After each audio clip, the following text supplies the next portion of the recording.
All right, let's see how we can write to a text file.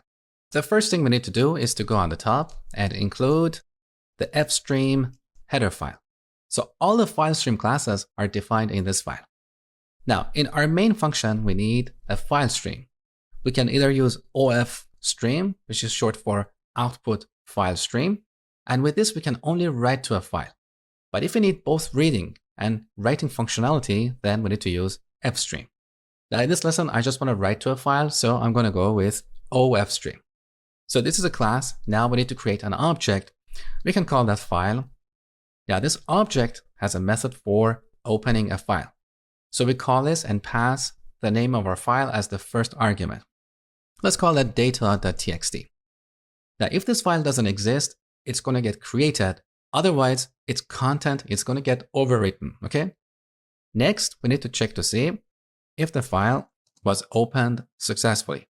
So we call isOpen. If this returns true, now we are ready to write to this file. Now, so far we have used the stream insertion operator only to write to the standard output stream. But because all streams have the same interface, we can work with them the same way.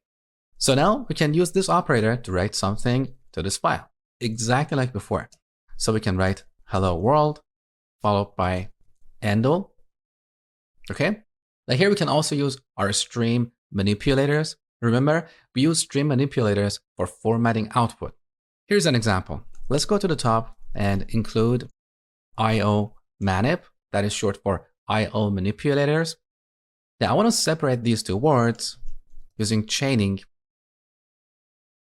and allocate 20 characters for each word. So they appear in two different columns. So just before writing hello, we're going to call setW and allocate 20 characters. And repeat one more time. Okay. So we can write as much data as we want. When we are done, we should always call the close method. So the operating system resources allocated for working with this file are released. If we don't do so, our file may not be accessible to other programs. So we should always remember to close the file. Now let's run the program. All right, nothing in the output window. So let's look at our project. Now, depending on the IDE you use, the file is going to be in a different location. I believe if you're using Visual Studio, the file is going to be right here next to main.cpp. But in CLion, our file ends up in this folder, CMake build debug. Look, it's right here. In Xcode, I think there is a different folder. I don't really remember. You need to investigate this on your own. So let's take a look. Now, here's our text file. As you can see, we have two columns. Each column has 20 characters, okay? Now, we can use the same technique to write delimited data to a file. So we can create a CSV file. Are you familiar with CSV files? CSV is short for comma separated value. So let's say we have a bunch of movies. We can write all these movies to a text file and format it in a particular way. So first we write a header row. We can say we're going to write 3 attributes about each movie: ID, title, and release year.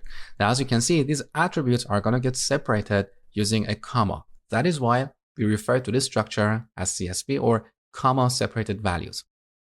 Now, on the second line, so here we need an endl. Now, on the second line, we're going to write an actual movie record. So we can say the ID of our movie is 1, the title is Terminator 1, and the year is 1984. Then we repeat for the next movie. Now, of course, we could have these movies in a vector or in an array, and then we could loop over them and write all of them to a file, okay? But we don't want to worry about that level of complexity. We just want to focus on writing data to a file. Now, let me delete the last line. We don't need it anymore. Now here we could also use \n instead of endl, and this is preferred for performance reasons because these output streams, just like input streams, have a buffer. So when we write something to an output stream, the data is not written to the output stream immediately. First, it gets stored in a buffer, which is a temporary storage in memory. And then at some point, the buffer is going to get flushed and the content is going to get written to the output stream. Now, the difference between \n and endl is that endl always flushes the buffer. So if you have 1,000 movies and we use endl after writing each movie, we're going to flush the buffer 1,000 times. In contrast, if we use \n, the buffer is going to get flushed only once. So let's get rid of all these endls. Now here we can also use chaining to simplify our code.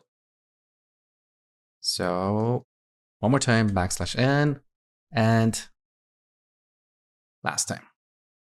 Then we should also remove this file from here. Okay. Now let's change the extension of this file to CSV.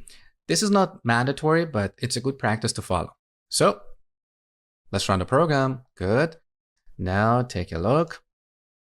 So here we have data.csv, and this is the list of our movies. Now we can take this CSV file and open it with Excel or any other spreadsheet management programs. In the next lesson, we're going to talk about reading data from this text file.